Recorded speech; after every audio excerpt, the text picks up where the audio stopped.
Hey guys, to help run the forums, host the website, and travel, we've introduced a universal service fee for in-depth coverage, including this video. My goal is to be unbiased and transparent.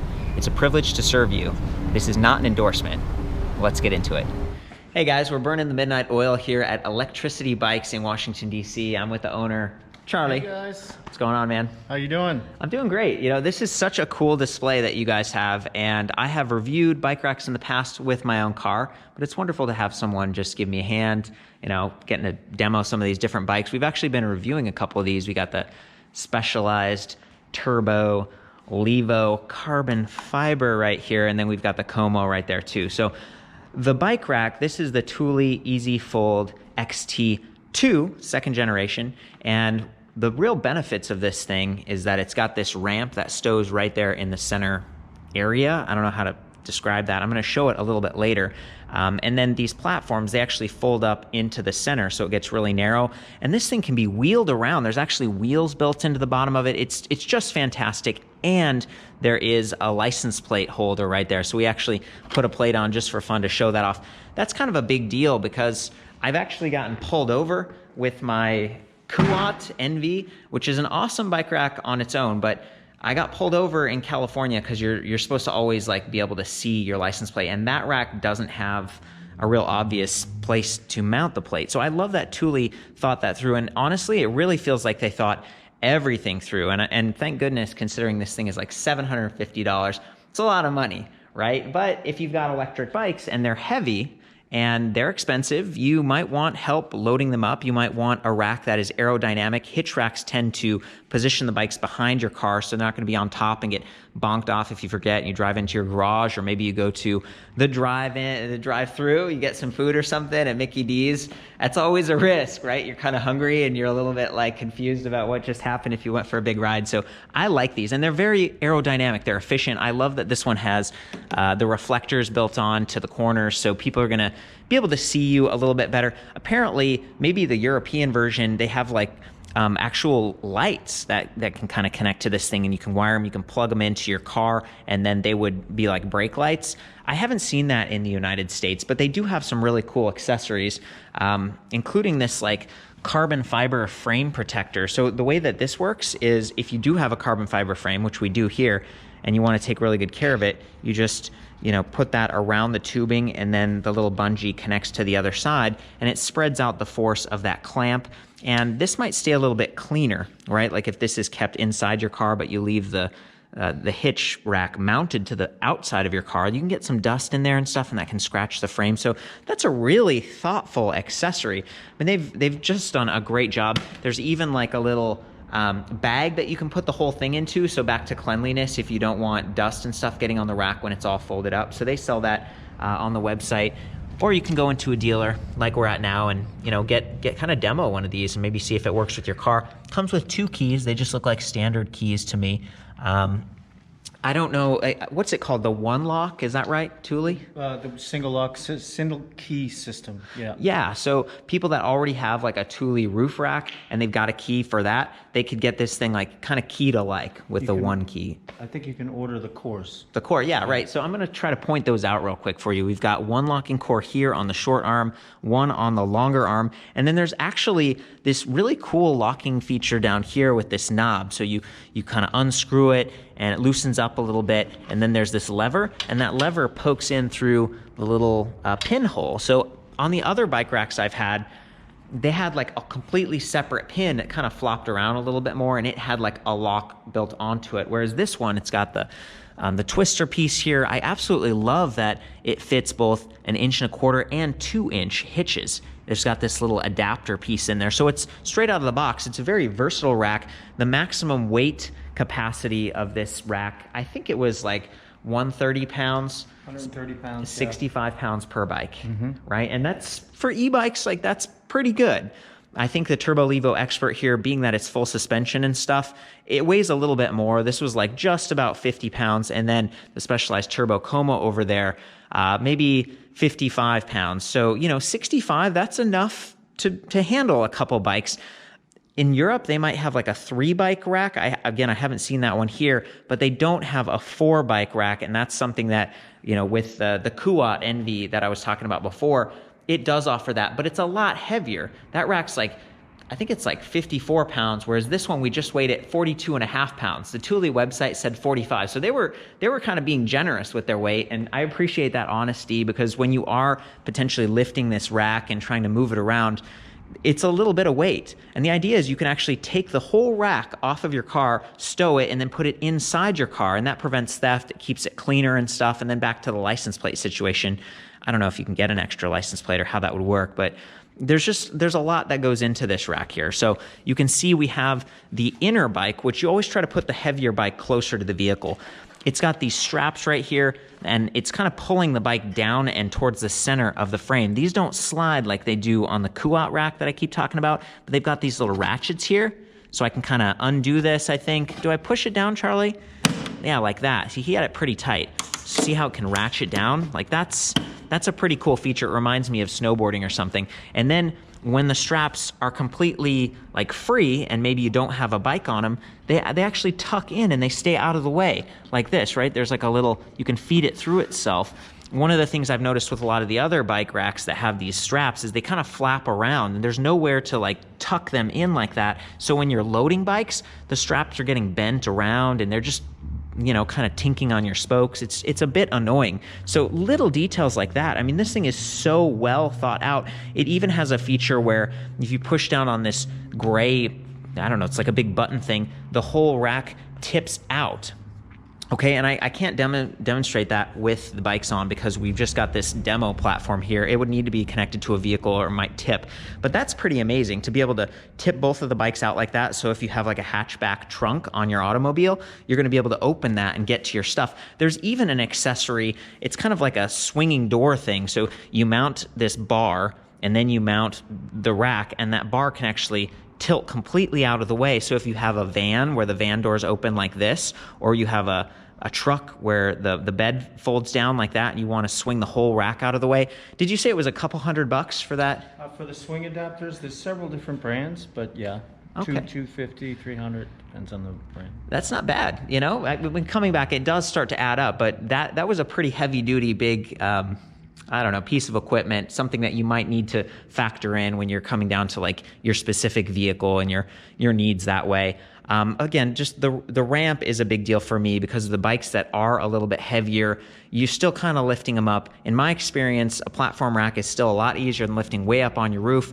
You can always take the battery out of your e-bikes. In this Specialized bike, you actually have to take a bolt off and slide it through the bottom. So it's not real convenient. And to be honest with you, sometimes I'm in a hurry. I don't want to take the battery off. So the fact that it can handle 65 pounds per slot is nice. Apparently, these trays, even though they're fitting this plus size tire pretty well right now, this is 2.6 inch diameter. It's really, that's kind of what it's set up for here is like hybrid or standard mountain bike tires. Apparently, when I was reading on the website, it can handle up to 4.7 inches. So that's a fat tire, fat bike setup. But apparently Thule has like a fat bike specific rack too. That's right. They have a more mountain-oriented rack. Okay, so it's nice to see that we have options. I don't think that one has the ramp though, right? I don't think it has the ramp. Right, okay, so there's all these trade-offs, right? And you'll notice we purposely picked two bikes that are kind of different from each other. We've got the hybrid like city bike over here, and then we've got the extra long. I think these were like 180 or 800 millimeters wide. They were super wide. We were just measuring these the other day, and it fits. And like we did have to drop the seat post dropper because the handlebars and stuff get in the way. We were able to ramp this bike up with the other one on, but we had to tip it out towards us so that the handlebars didn't collide, and we got the pedals all positioned and everything down here. So there is a little bit of screwing around. Sometimes it's easier if you just lift the second bike up, but that's back to loading the heavy bike first on the inside of the whole rack. So, again, here are the straps, and you can see how they kind of tuck in and stay out of the way. I really like that. I think I've hit a lot of the core points that I wanted to having the bikes on this rack. I might get Charlie's help here in a second. We've got these two arms that come out. They're really unique the way that they've done this. There's just this big piece of tubing here that's pretty sturdy, and the arms come out, one's longer, one's shorter. And they completely detach from this. So you can detach to the side, the top, whatever, and you can poke it right through the frame. Because see, if it just scissored down like that, you'd run into the tubing. So I love that it pokes right through. Will you go ahead and start unscrewing that one, Charlie? So he's gonna, again, he would unlock it if it had the key and stuff. He's unscrewing it a little bit like that. And then this clamp, will you squeeze that together for me for a second? Sure. So when he squeezes it together, then I'm able to kind of open this bottom piece like that, and it flips up just like this. And now he can take that arm completely off and out of the way. I mean, that's super cool. It just makes it so versatile. It fits all kinds of bikes. And one of the big complaints that I've had, or one of the things I've noticed, is a lot of e-bikes, they've got the fenders and stuff because you want to stay dry. And even though this is a fairly nice fender, it's specialized, it's tubular alloy, it's even got a plastic cap, so it's a little bit flexible at the end. A lot of those arms that come down and push on the tire, it pushes against the fender. And the fender actually cuts into the rubber over time. That's been my experience with the Kuat rack that I have. So some people, they'll put cardboard under the fender and then they'll clamp on top of it, but you're putting a lot of pressure and force onto the fender. I don't like to do that. So these arms are definitely a solution to that. They can be a bit finicky. Honestly, it did take us a minute to kind of weave this through and line it up just right and get it on the carbon fiber and not over tighten it and stuff. But they've got a really cool feature built into that handle or that knob where you kind of can't over tighten it. Right, it will spin until it goes to its absolute what it should be at the maximum tightness, and then it starts clicking. Like a gas tank, where it's like click, click, click, and you're like, okay, can't keep going. That was the analogy he used. I love that. So he's going to roll that down in just a minute here. I want to show you guys what that looks like. It's really cool. Go ahead, Charlie. Nice and easy. Watch out for the saddle up there.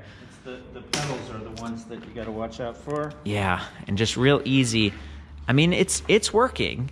But he's, this is less effort and less strength than if he was lifting the bike. But it's, guys, coming back to like how this is set up, I think they've got like a 9-inch gap between the two bikes. So they were designing it to have enough space, but not to stick out so far. And I did measure from the very back of the hitch to the back of the receiver right here and gave you, I think it's 33.25 inches or something, just so you know how much space that takes if you're parallel parking a lot.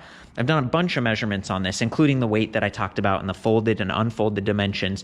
So here's the straps again. Here's what the rack looks like. It's plastic, and then a lot of this is aluminum alloy, which keeps it really light, but they did go with steel. I used my magnet on all these parts over here. Now that we've got that other bike off and this one's secure, do you think we can do the tilting thing? I don't want to. Oh, sure. Well, wait, before we do that, let's get this ramp out. So look at this. There's like a flexible rubber tongue, and then if I just pull it to the side like that and kind of pull on it, that's all it is. Initially, I was like, is that enough? But it doesn't look like it's going to be strong enough for the job. But it does. I mean, we've used it a bunch of times now. We've been loading and unloading bikes, and you basically you put it in there, and that's not all the way. You need to keep pushing it, and the ramp kind of get a little bit. There you go. And then it's in there, and apparently I'm guessing that this can handle 65 pounds of weight as well. It doesn't have like any labels printed on the back, but the official Thule site says, each bike can weigh up to 65 pounds. So the ramp must be kind of the same. Oh, and it folds up. Will you fold it real quick? Look at that. We're going to show where that goes in just a second, and this arrow is super important. Should we try the tilt feature? Sure. I usually just use my knee.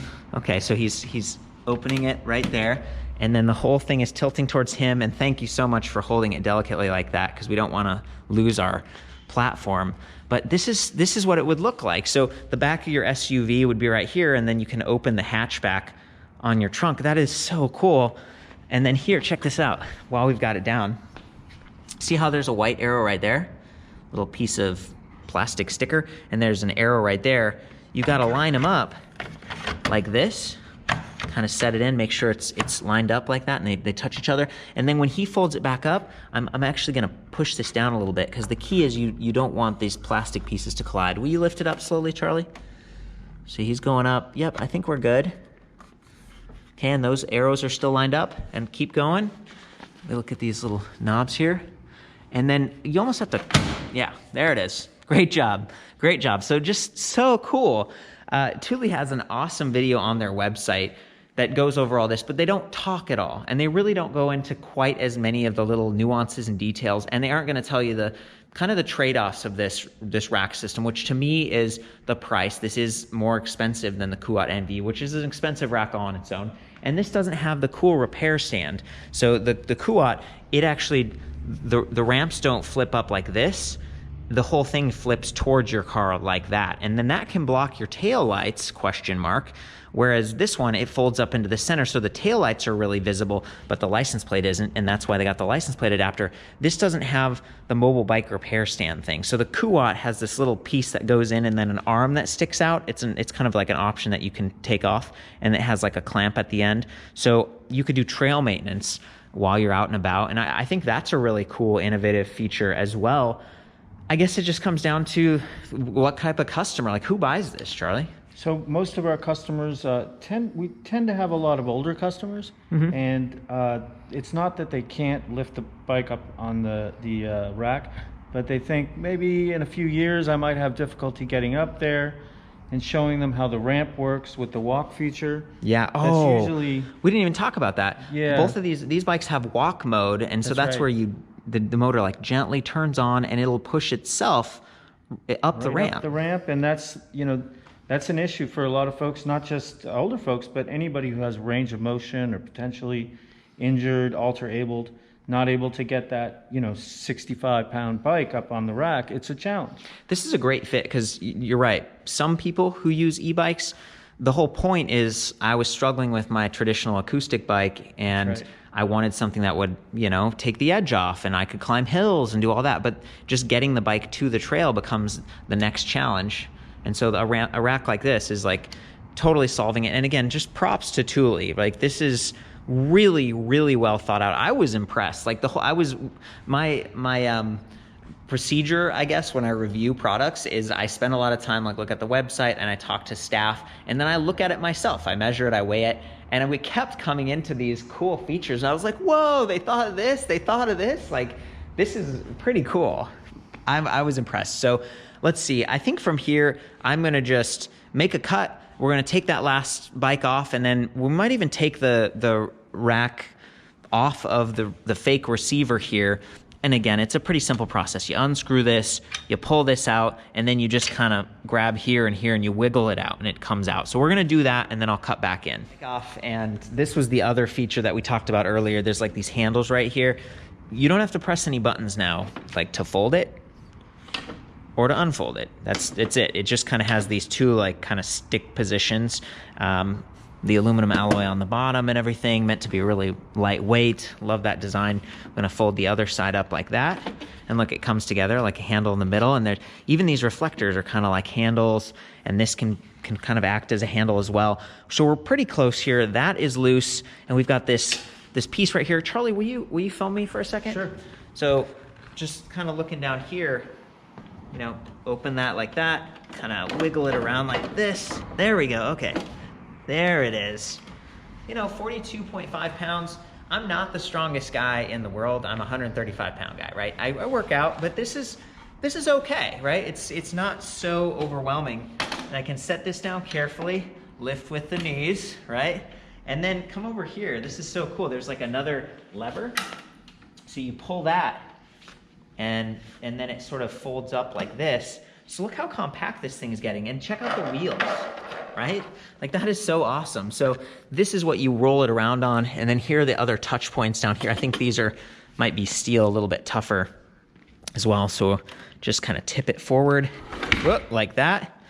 And then you can either pull it around with this front part, love that, like on the little wheels, or you can pop it up like this, like a dolly, and pull it around like that too. That is so cool. And then that cover, were you saying that the cover is sold separately, Charlie? I believe the bag that it can go in is sold separately. And that's this kind of black cover, and it would keep it all organized and from scratching the inside of your car up. Personally, I like to leave bike racks on the outside of my car because I want to maximize the storage capacity inside. So it's so nice that this has the lock built onto it, so no one can steal your rack off of your car. That'd be a bummer. The other thing is, if you keep this in your car and you're driving and you have to stop really fast or you get in a car accident, this could bounce around inside your car. So again, I tend to leave it mounted to the back of my car, and that's where the license plate piece comes in. And again, this is what it looks like when it's all folded up. That's just so cool. What are your other thoughts about this, Charlie? For a lot of our clients, they come in looking at e-bikes, and they're spending a lot of money, probably more money than they planned on spending, and they have these cheap racks, with the two tongs.